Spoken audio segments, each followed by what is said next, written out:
Yo sebagus. Seperti biasa bagaimana kabar kalian di minggu ini? Tidak lupa Tamgon mengucapkan semoga kalian beserta dengan keluarga sehat selalu ya. Semoga sesuatu yang dilakukan berjalan dengan baik dan dilancarkan. Manga One Piece kembali hadir pada minggu ini. Di berbagai forum pun sudah mengungkap isi bocoran manga One Piece chapter 1075 yang baru saja rilis. Sebelumnya, terima kasih kepada Redon dan juga Worst Gen Forum yang sudah membocorkan beberapa informasi ini. Meskipun beberapa bocorannya masih disembunyikan oleh leaker, kita juga nanti akan membahas mengenai apa saja petunjuk yang sudah leaker ini berikan yang menyangkut isi dari chapter ini. Flashback sebentar isi di chapter lalu yang dimana adanya hal yang cukup mengejutkan, yakni pengkhianat kembali muncul dan melakukan sabotase terhadap Pulau Egghead. Itu pun diikuti dengan kembalinya Putri Pipi yang sebelumnya dinyatakan telah menghilang. Kali ini dia bersama dengan Wapol dan juga Morgans. Nah, jadi adakah hal yang mengejutkan lagi yang akan kita dapatkan di chapter kita kali ini? Yap, sebelum kita masuk ke dalam videonya seperti biasa ya, jangan lupa subscribe, like, dan share untuk bentuk support kalian atas channel ini ke depannya. Jika sudah, terima kasih banyak dan bersiaplah nakama. Tarik jangkar dan mari kita berlayar.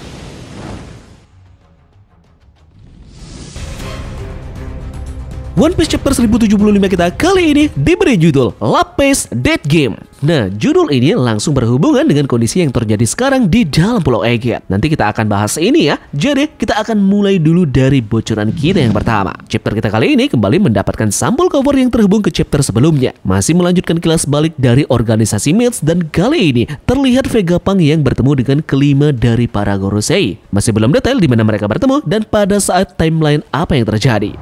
Bocoran pertama pada chapter kita kali ini yakni seseorang menghancurkan semua denden mushi di laut. Saka tidak bisa melihat apa yang terjadi. Kemudian selanjutnya kru bajak laut topi jerami dan juga cloningan Vegapunk membentuk 4 grup. Salah satu kelompok diserang oleh S-Snake. S-Bear dan juga S-Hawk menyerang ruang kontrol. Saka memberi mereka perintah untuk berhenti namun tidak berhasil. Di sisi lain, Lucy dan juga Kaku bangun dan meminta Luffy dan Zoro membebaskan mereka untuk bertarung bersama. Jadi ini masih spoiler singkat ya, untuk ringkasan mininya kita akan mendapatkannya kemungkinan di besok pagi.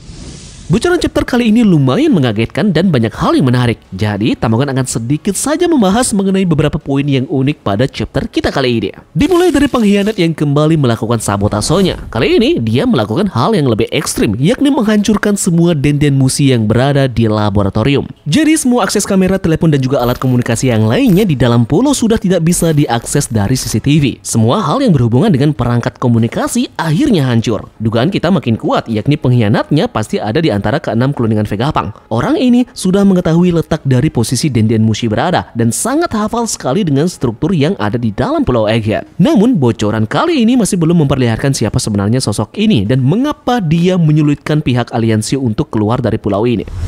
Kemudian, lagi-lagi, dugaan dikuatkan dengan beberapa Serapim yang berusaha untuk menyerang para aliansi. Serapim ini tidak bisa dikendalikan dan menyerang ruang kontrol. Kita tahu bahwa otoritas Serapim yang tertinggi adalah Gorosei, Vegapunk, Sentomaru, dan terakhir adalah orang yang memegang chip kendali atas Serapim. Selain pengkhianat yang mungkin saja berada di pihak dari salah satu cloningan Vegapunk, bisa saja pengkhianat tersebut juga berada di luar karena kita masih belum tahu, mungkin saja orang tersebut yang memegang kendali chip atas Serapim. Namun, fatalnya bisa saja Serapim yang tidak terkenali ini dikontrol oleh pemegang otoritas tertinggi dari pengendalinya, yakni Gorosei. Ini artinya Saturnus dan juga Kizaru sudah tiba di Pulau Egghead dan mengendalikan penuh atas semua Serapim yang ada.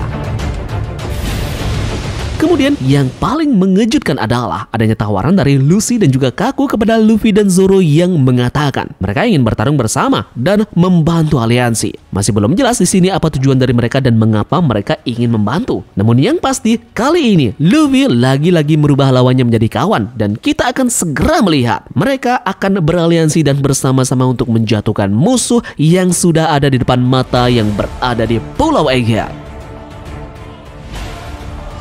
Eits, kali ini kita akan mengadakan giveaway dalam video ini ya. Tulis pendapat kalian mengenai isi bocoran dari chapter ini dan juga akun sosial media kalian yang aktif, oke?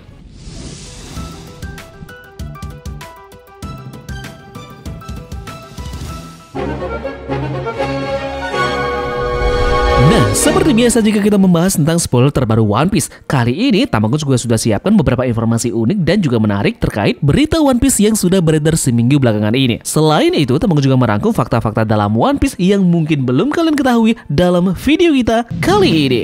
Nah, jadi kita akan mulai informasi unik pertama terlebih dahulu mengenai update dari One Piece Film Red. Pihak dari Film Red resmi merilis sebuah Blu-ray ataupun DVD spesial untuk One Piece Film Red. Nah, kedepannya ini akan diperjualbelikan dalam format online ya. Ini sudah 4K Ultra HD ya. Perilisannya akan ada pada tanggal 14 Juni 2023. Jadi bagi kalian pecinta sekaligus pengoleksi beberapa benda pusaka dari One Piece, tentu ini adalah salah satu aksesoris yang banyak diburu oleh para OP lovers di dunia. Tampilannya juga keren, dipakai untuk pajangan di kamar kalian. Namun mungkin subtitle yang akan diberikan untuk Blu-ray ataupun DVD ini adalah versi lokal ya, alias masih berbahasa Jepang.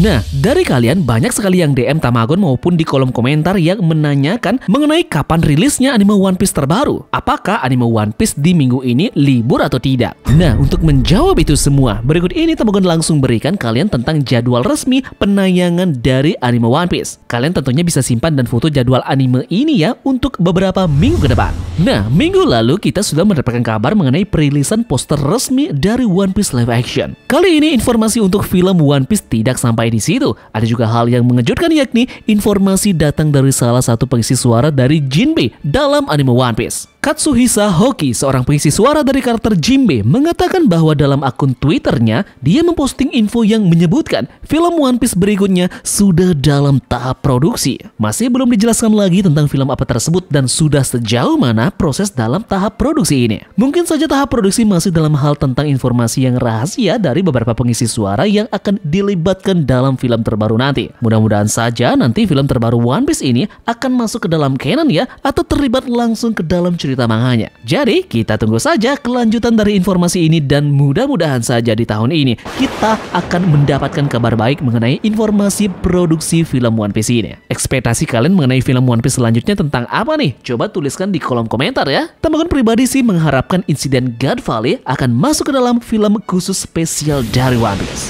Berbicara mengenai apa yang dilakukan oleh Kuma di chapter terbaru, yakni memanjat Red Line. Nah, momen yang dilakukan oleh Kuma ini adalah bentuk pertama serangan revolusioner yang akan mengguncang era lama dan menggantikan dengan era baru. Melakukan penggulingan tahta besar-besaran dan memulai deklarasi perang terhadap pemerintahan dunia. Bagaimana jika Kuma menjadi garda terdepan revolusioner dan teman-temannya yang akan tiba untuk membantu Kuma mengalahkan marinir dan mendaki Red Line? Bisa dibayangkan betapa merindingnya kita jika pasukan revolusi ini mulai memeriahkan deklarasi perangnya ketika Kuma sudah mencapai puncak Red Line. Ini mungkin yang dianggap sebagai awal revolusi. Nah, berbicara mengenai Red Line yang didaki oleh Kuma, artinya batu kokoh ini akan sebentar lagi hancur dan akan menyatukan dunia seperti yang diramalkan oleh Madame Shirley. Menurut teori yang beredar, menghancurkan Red Line, kita pun akan melihat One Piece dan juga terciptanya All Blue yang diidamkan oleh Sanji. Poin dari penghancuran Red Line dan juga sampai terbentuknya All Blue ini kita akan bahas di video berikutnya ya. Pastikan kalian bunyikan lonceng notifikasinya. Yaps, mungkin itu saja yang bisa Tamagon sampaikan ya terkait dengan bocoran manga One Piece chapter 1075 beserta informasi penting dan juga menarik dari One Piece minggu belakangan ini. Terima kasih dari kalian yang sudah menonton video ini dan semoga video ini membuat kalian terhibur. Sekian dari Tamagon dan turunkan jangkar. Mari kita berlabuh.